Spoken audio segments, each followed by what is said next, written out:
Hello friends, welcome back to the channel. जैसा आप लोगों को पता है कि 10th के एग्ज़ाम्स चल रहे हैं और इस टाइम लास्ट मोमेंट पे स्टूडेंट्स को सबसे बड़ी प्रॉब्लम होती है कि उनको क्या पढ़ना है, क्या वो सारी एनसीईआरटी रिवाइज करें या क्या करें। तो छोटे छोटे टिप्स ला रहे हैं मैं आपके पास क्विक रिवीजन के लिए, और साथ में मैं आपको हर चैप्टर में से क्या इंपॉर्टेंट है या क्या आप फटाफट रिवीजन में कर सकते हैं, क्योंकि जिसने पूरे साल मेहनत की है उसको ये होता है कि लास्ट के 4-5 डेज में मैं क्या क्विक रिवीजन करूं सो दैट कि मेरी प्रैक्टिस हो जाए। और जिन बच्चों ने नहीं पढ़ा है एज यूजुअल उनको भी एक इस टाइम पे एक समराइज करके चैप्टर में से क्या इंपॉर्टेंट है, क्या फटाफट करना है वो करेंगे। इस चैप्टर में मैं क्वेश्चंस साथ में नहीं इंक्लूड कर रही हूँ क्योंकि फिर ये वीडियो बहुत बड़ी हो जाएगी और आपको इंटरेस्ट नहीं बनेगा देखने। तो हम सिर्फ टॉपिक डिस्कस कर रहे हैं क्या इंपॉर्टेंट है। इसके नेक्स्ट वीडियो जो आएगी उसमें मैं चैप्टर वाइज ही आपको प्रीवियस ईयर्स के क्वेश्चंस उठा के डिफिकल्ट्स वाले डिस्कस करेंगे, ठीक है। और अगर आपको कोई क्वेश्चंस डाउट होते हैं तो आप कमेंट बॉक्स में कमेंट में लिख सकते हैं कि ये क्वेश्चन मेरा डाउट है। तो अभी हम स्टार्ट करते हैं quick revision.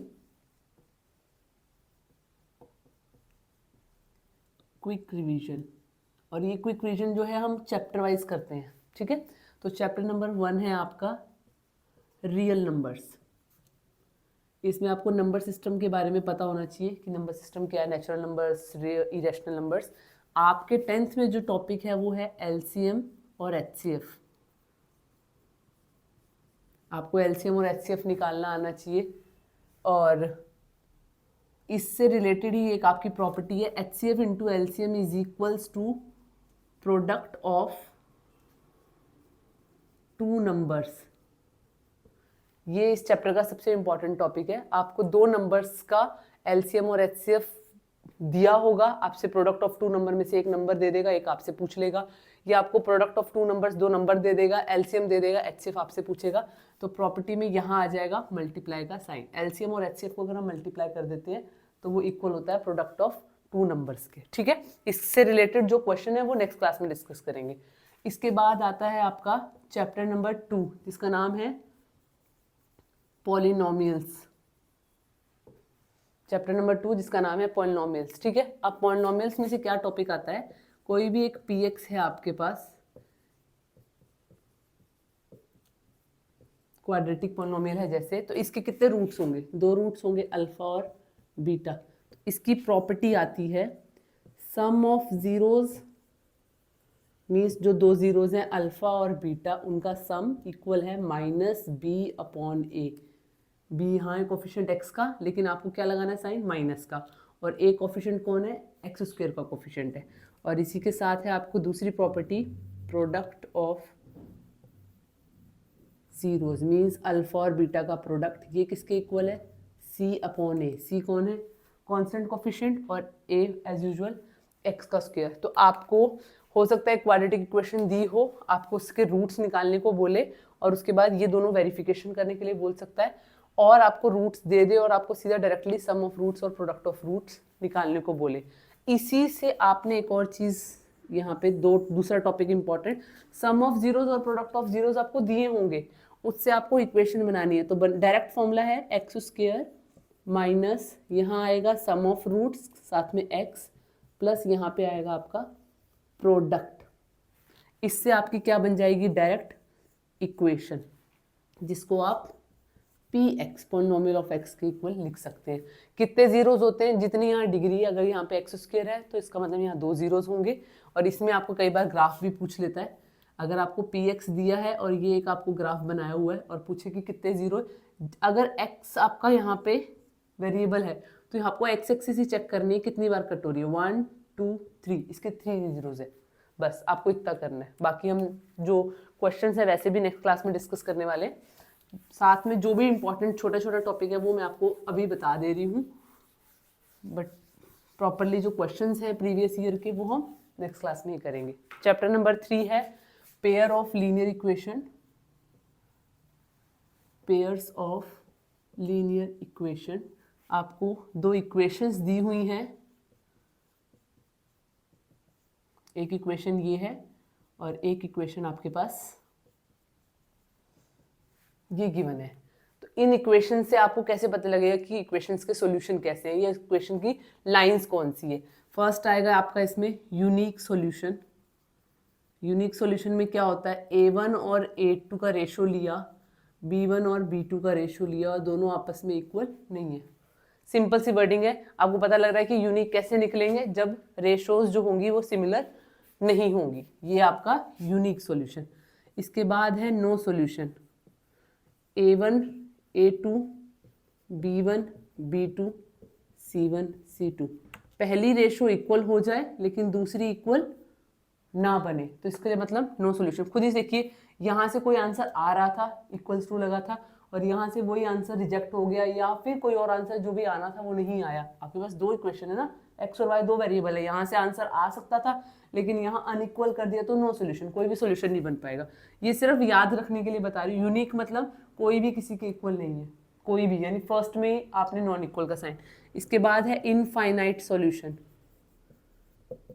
Infinite solution, infinite solution कब होंगे? पहली वाली रेशियो भी इक्वल एंड सेकंड वाली रेशियो भी आपकी इक्वल, इसको बोलेंगे हम इनफाइनाइट सॉल्यूशन। अच्छा, इसमें कई बार वर्डिंग्स बदल के आती हैं। आपको बोलता है कंसिस्टेंट और इनकंसिस्टेंट सॉल्यूशन। कंसिस्टेंट का मतलब सॉल्यूशन आ रहा है, तो आप खुद ही बताइए इन तीनों केस में से कहाँ पे सॉल्यूशन आ रहा है? यूनिक सॉल्यूशन में भी सॉल्यूशन है, कंसिस्टेंट। नो सॉल्यूशन में आंसर नहीं आ रहा है, इनकंसिस्टेंट। इनफाइनाइट सॉल्यूशन में भी सॉल्यूशन तो आ ही रहा है, तो हम इसको भी बोलेंगे कंसिस्टेंट। लैंग्वेज बदल के आती है, कई बार सिर्फ आपसे ये पूछता है कि कंसिस्टेंट है या नहीं है, तो आप वो सॉल्यूशन निकाल के, मतलब आपको ये रेशियोज से ही आपसे लाइंस पूछेगा, पैरेलल है कैसी हैं, वो भी आप इसी से निकाल सकते हैं। ठीक है, इसके बाद है next chapter, chapter number 4, quadratic equation. ये भी आपका बहुत इंपॉर्टेंट चैप्टर है। इसमें से स्टेटमेंट क्वेश्चन और विदाउट स्टेटमेंट दोनों क्वेश्चन बहुत ज्यादा आते हैं। Chapter number 4 very important, quadratic equation. Quadratic equation अभी हमने पढ़ा ax² + bx + c, ये क्वाड्रेटिक इक्वेशन दी हुई है आपके पास। अब आप इसके सॉल्यूशंस निकालेंगे, जैसे आप अल्फा और बीटा पहले सॉल्यूशंस निकाल रहे थे, वैसे आप दोबारा इसके सॉल्यूशन निकालेंगे। कई बार आप इसको स्प्लिटिंग करके आंसर्स निकाल सकते हैं। कई बार बच्चों को स्प्लिटिंग नहीं पता लगती कि क्वेश्चन में स्प्लिट कैसे करें। उनको कुछ नहीं करना, उनको फॉर्मूला याद रखना है एक्स के लिए, -b ± √b में 2 डी की वैल्यू क्या है आपकी? b² - 4ac। ठीक है, ये जो फॉर्मूला है ये फॉर्मूला हर जगह अप्लाई होगा, इसलिए अगर आपको स्प्लिटिंग करनी, फैक्टराइज करना नहीं आता है, आप ये फॉर्मूला याद करिए और हर टाइम ये फॉर्मूला आप अप्लाई कर सकते हैं, कोई प्रॉब्लम नहीं है। ठीक है, अच्छा, अब ये जो डी अंडर रूट के अंदर है ये निकालेंगे हम b² - 4ac करके, जिसको हम यहाँ क्या बोलते हैं? डी को डिस्क्रिमिनेंट। कई बार इसकी डेफिनेशंस भी आ जाती है। What is discriminant? क्या होता है discriminant? Discriminant is a D in a quadratic equation which can be find as b² - 4ac। Simple, जरूरी नहीं आपको बहुत बड़ी लैंग्वेज लिखनी है। अब ये डी अपना नेचर बताएगा, कैसे? डी की वैल्यू अगर ग्रेटर देन 0 है, इसका क्या मतलब होगा? Equal roots and real roots. यहां से एमसीक्यूज में क्वेश्चन जरूर आएगा और आपका नॉर्मल क्वेश्चंस भी जरूर आएंगे। क्वेश्चन नंबर 2 इसकी लेस देन इक्वल्स टू 0 वाली बताती हूँ पहले मैं आपको, सॉरी, सिर्फ real root. D greater than 0, real root, unequal. यहाँ पे equals to 0, real roots and obviously 0 हो चुका है, ये वाला पार्ट तो आपका गायब ही हो गया, यानी आपका एक ही रूट निकलेगा। एक ही रूट निकलेगा तो आपको डबल कैसे बनाना है? उसको इक्वल रूट मानकर। नेक्स्ट है third one, D is less than 0, non real root. 10th class में ये टॉपिक यहीं खत्म हो जाता है, नॉन रियल बोल के। रूट जो है वो रियल नहीं निकल रहे, लेकिन जब आप 11th और 12th क्लास में जाएंगे यहीं से एक नया चैप्टर बन जाएगा कि जो नॉन रियल रूट्स आप जिनको बोल रहे थे वो अब कैसे रूट होंगे, वो हम नेक्स्ट क्लास में 11th क्लास में करेंगे। आपको बस यहाँ बोल देना नॉन रियल रूट। अच्छा, यहाँ से एक छोटी सी ट्रिक का क्वेश्चन ध्यान रखिए जो कि एमसीक्यूज में पूछा जा सकता है। आपको डी इक्वल्स टू 0 दे देगा, ठीक है, आपको एक इक्वेशन दे देगा ax² + bx + c equals to 0। ठीक है, अब आपको डायरेक्ट याद रखना है पहले तो d इक्वल्स टू 0 में अभी क्या बोला? रियल रूट्स आएंगे। नहीं भी याद रहा तो आप ये समझ जाइए कि d यहाँ से 0 हो चुका है, ये पार्ट है ही नहीं। तो x कैसे निकल सकता है अब डायरेक्टली, माइनस बी अपॉन में 2a। इसमें कुछ बताने वाली बात तो है नहीं, डी गायब हो चुका है, आप खुद ही देख रहे हैं। यहां से जब आप आंसर निकालेंगे तो ऑप्शन में हो सकता है आपको 1/2 एक बार ए ऑप्शन में अकेला दिया हो, लेट अस सपोज एक बार दिया हो 1/2 1/2, सी में दिया हो 1/2 -1/2 और डी में आपको दिया हो 1/2 2। अब आपका आंसर मान लीजिए यहाँ से सॉल्व करके x इज इक्वल्स टू 1/2 आ गया, तो क्या आप ऑप्शन नंबर ए टिक करेंगे? ऑब्वियसली आप कहेंगे हाँ जी मैम एक आंसर आया 1 आएगा। नो, क्वाड्रेटिक इक्वेशन है, रूट्स कितने आने चाहिए थे? 2, तो 1/2 एंड 1/2 ये आंसर है। और एमसीक्यू है इसलिए आप डायरेक्टली लगाइए -b/2a, डी वाली चीज को भूल जाइए, ठीक है, उसको भूलने की, उसको करने की कोई जरूरत नहीं है। दोबारा बताती हूँ मैं आपको, अगर आपके पास d इक्वल्स टू 0 दिया है, मान लीजिए कोई क्वेश्चन में d इक्वल्स टू 0 दिया है एमसीक्यू में, आपको कोई इक्वेशन है ax² + bx + c equals to 0 दिया है, आपसे पूछ रहा है कि इसके जो रूट्स आएंगे वो कितने आएंगे। एक आंसर है -b/2a, -b/2a, एक आ रहा है b/2a, एक में आ रहा है -b/2a, -b/2a, एक में आ रहा है b/2a, b/2a। चलिए बताइए, आपको पता है कि इसका मैं फॉर्मूला निकाल सकता हूँ x equals to -b ± √d/2a। अब आपको ये याद रखना है कि जब d 0 होगा तो मेरा ये वाला पार्ट तो आएगा ही नहीं, तो मेरे को डायरेक्ट याद रखना है x is equals to -b/2a, और ये एक रूट नहीं है, दो आएंगे, -b/2a एंड -b/2a, क्योंकि हमारी जो इक्वेशन है वो कैसी है, क्वाड्रेटिक है, तो क्वाड्रेटिक के एक रूट नहीं है, यही रूट रिपीट होगा, तो answer is -b/2a and -b/2a 2 बार, ये याद रखेंगे। और ये फॉर्मूला ये याद रखेंगे डायरेक्टली, ठीक है, कि इसमें डायरेक्ट अप्लाई कैसे करना है। ओके, इसके बाद आपकी आती है AP, very easy chapter but most of the students को डिफिकल्ट लगता है। Chapter number 5 AP, arithmetic progression. कुछ नहीं है, एक ए होता है फर्स्ट टर्म, डी होता है कॉमन डिफरेंस, एन होता है nth, इसको नंबर ऑफ टर्म्स बोलते हैं हम, इसको नंबर ऑफ टर्म्स, an होता है nth टर्म, और sn होता है आपका सम ऑफ nth टर्म। इसमें आपको बहुत इजी और सिंपल से क्वेश्चंस करने, ठीक है। इसमें क्या, इसमें कुछ क्वेश्चंस जो होते हैं वो स्टेटमेंट वाले, इसमें आपको केस स्टडी में भी क्वेश्चंस मिल सकते हैं और सिंपल बीच के सेक्शंस में भी क्वेश्चन मिल सकते हैं। अगर आपको लगता है कि केस स्टडी की लैंग्वेज वाले क्वेश्चंस मेरे से नहीं उठ रहे इस चैप्टर के, जो डिफिकल्ट लगता है, मैं उनके लिए बता रही हूँ, वो जो सेक्शंस में क्वेश्चंस आएंगे वो जरूर करेंगे, क्योंकि उनमें डायरेक्टली आपको बोला होगा nth टर्म निकालो, n निकालो, उसमें डायरेक्टली आपको समझ में आ रहा होगा। इसलिए इसकी nth टर्म का फॉर्मूला याद रखना है a + n-1d। एक सबसे इंपॉर्टेंट चीज जो बच्चे गलत करते हैं, ये n है नंबर ऑफ टर्म, ये an है उस नंबर पे बैठी हुई वो टर्म। एग्जाम्पल के लिए समझाऊं, मान लीजिए मेरा रोल नंबर मेरी क्लास में 15th है, तो जो 15th नंबर है, 15th नंबर रोल नंबर मान लीजिए, वो मेरी n की वैल्यू है, 15वीं 15th, और 15th नंबर पे कॉल करने पे कौन उठता है, जैसे मैं उठती हूँ, ठीक है, तो मैं अपना नाम लिख रही हूँ, जैसे यहाँ रितिका, तो मैं an हूँ, nth टर्म मैं हूँ, और मैं कौन से नंबर पे उठती हूँ, n पे, कौन से पे, 15 पे।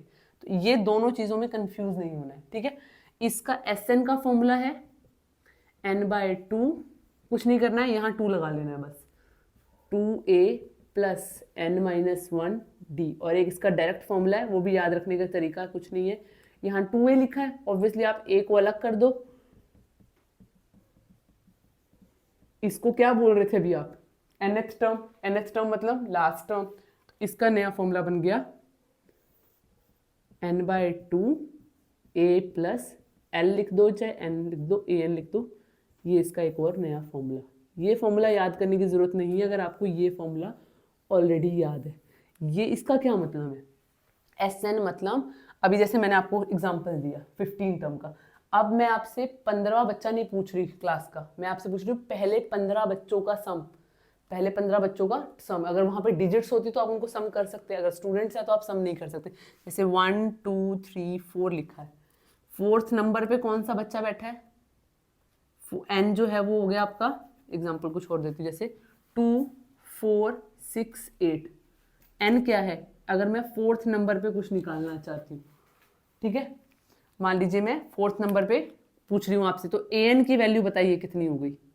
4th नंबर पे कौन है, 1 2 3 4, 4th नंबर पे 8 बैठा है, 8 बैठा है, ठीक है। SN का मतलब है ये पहली चारों टर्म्स, SN मतलब S4 निकालना है मुझे, तो पहली चारों टर्म्स का, 2 का 4 का 6 का 8 का, अब ये तो 4 टर्म्स से मैं ऐड कर रही हूँ। अगर मैं 100 पूछ लूँ, 500 पूछ लूँ, तो आप ऐसे ऐड करेंगे नहीं, तो आप फिर डायरेक्ट फॉर्मूला लगाओगे और जितनी टर्म्स का पूछा है उतनों का सम निकाल रहे हैं, इसलिए हम डायरेक्ट फॉर्मूला अप्लाई कर रहे हैं। इस चैप्टर में मेनली आपके 2 ही टॉपिक इंपॉर्टेंट है, ठीक है।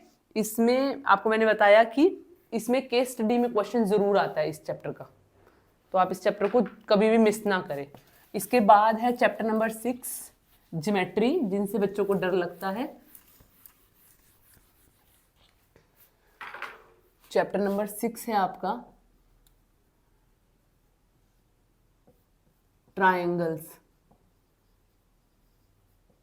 इसमें अगर आपको डिफिकल्टी लग रही हो, स्पेशली एक चीज बता दूं, अगर आप बेसिक कोर्स के हो, स्टैंडर्ड कोर्स के हो, इस चैप्टर के क्वेश्चंस आप पेपर से थोड़े दिन पहले जो भी आपके गैप है उसमें ज्योमेट्री के क्वेश्चंस एनसीईआरटी के भी उठा के दोबारा रिवाइज करेंगे एक बार, स्पेशली क्योंकि बाकी चैप्टर्स में से ऐसा होता है कि आप 5 क्वेश्चन है, 5 में से 1 क्वेश्चन कर लिया, सिमिलर से है, इसमें नहीं है। और इसमें 2 इंपॉर्टेंट टॉपिक कौन कौन से हैं जो हर बच्चे को आने चाहिए। फर्स्ट है आपका बीपीटी और सेकंड है आपका कन्वर्स ऑफ बीपीटी। ये 2 टॉपिक, अगर आप ज्योमेट्री छोड़ के भी जाने की सोच रहे हैं तो ये 2 टॉपिक आपको नहीं छोड़ने। बीपीटी और कन्वर्स ऑफ बीपीटी तो करनी ही करनी है। बीपीटी है आपकी बेसिक प्रोपोर्शनल थ्योरम और converse of BPT basic proportional theorem का अपोजिट। अच्छा, एक छोटे से रफली में समराइज करके बताती हूँ। बीपीटी की आपको statement, construction, proof, to proof सब कुछ लिख लिख के प्रैक्टिस करना है, क्योंकि बच्चों को स्टेटमेंट ही लर्न नहीं होती है, सोचते हैं पेपर में स्टेटमेंट तो लिख कर आएगी, नहीं आएगी। कई बार स्टेट एंड प्रूफ बीपीटी, वो नाम भी बीपीटी लिख के छोड़ देते हैं, पूरा लिखते भी नहीं है, ठीक है। तो आपको इसकी statement, construction, to proof, proof सब कुछ आना चाहिए। कन्वर्स ऑफ बीपीटी, इन दोनों में कंफ्यूजन क्या होती है वो भी बता दूं। अगर लाइंस पैरेलल दी हैं ए और बी और आप उन ए बी लाइन से रेशोज को प्रोपोर्शनल बना रहे हैं, तो ये बात कहती है आपकी बीपीटी। अपोजिट, अगर आपको रेशोज प्रोपोर्शनल दी है, मान लीजिए ए बी और बी सी और यहाँ पे डी ई और ई एफ, ये रेशोज प्रोपोर्शनल गिवन है और आप इससे बोल रहे हो कि A C parallel to D F, ये बात आपको कन्वर्स बोलती है। अब याद रखने के लिए ये याद रखना है, ये वाली बात भूल जानी है। ये याद रखना है कि पैरेलल से अगर मैं रेशोज प्रोपोर्शनल बना रहा हूं तो बीपीटी, और इसमें वर्ड आ रहा है आपका बेसिक प्रोपोर्शनल थ्योरम, ठीक है ना, प्रोपोर्शनेट बोल लो आप चाहे।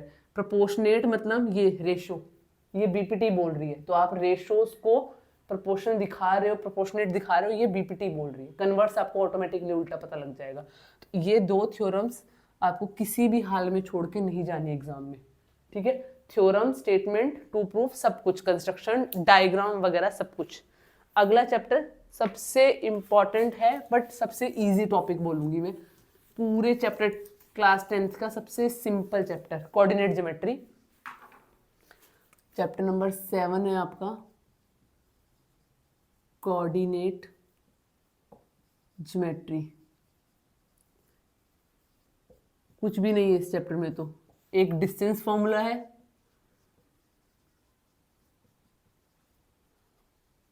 डिस्टेंस फॉर्मूला, एक पॉइंट P है x1, y1, एक पॉइंट Q है x2, y2, बस अब इसी में गेम खेलता रहेगा। ये दोनों पॉइंट के बीच का डिस्टेंस कैसे निकालेंगे, P Q is equals to x2 minus x1, x में से x वाला coordinate plus y2 minus y1। अब ये एक ही टॉपिक याद रखना है आपको। अब इसमें क्वेश्चंस क्या बनेंगे, स्क्वायर प्रूफ करिए। आपने पी क्यू का डिस्टेंस निकाला, क्यू आर का निकाला, ये आपको दिया हुआ मान लीजिए P Q R and S, इसको स्क्वायर प्रूफ करिए। आप पी क्यू का डिस्टेंस निकालेंगे, क्यू आर का निकालेंगे, आर एस का निकालेंगे, एस पी का निकालेंगे। अगर चारों सेम आ गए तो स्क्वायर है, अगर अपोजिट सेम आ गए तो पैरेललोग्राम या फिर रेक्टेंगल हो सकता है। बस फॉर्मूला डिस्टेंस वाला है। आपको एक पॉइंट P और एक पॉइंट Q है, इसका डिस्टेंस दिया हुआ है 10 यूनिट्स, बीच में से कोई पॉइंट गायब कर दिया, इसका x कोऑर्डिनेट ही गायब कर दिया, फिर डिस्टेंस फॉर्मूला लगेगा। सब में डिस्टेंस फॉर्मूला ही लगेगा, सिर्फ ये बता रही हूँ वेराइटीज ऑफ क्वेश्चन है बट फॉर्मूला डिस्टेंस फॉर्मूला ही है। इसके बाद डिस्टेंस फॉर्मूला के अलावा इसमें एक टॉपिक और है, बस सेक्शन फॉर्मूला या रेशियो बोल सकते हैं आप।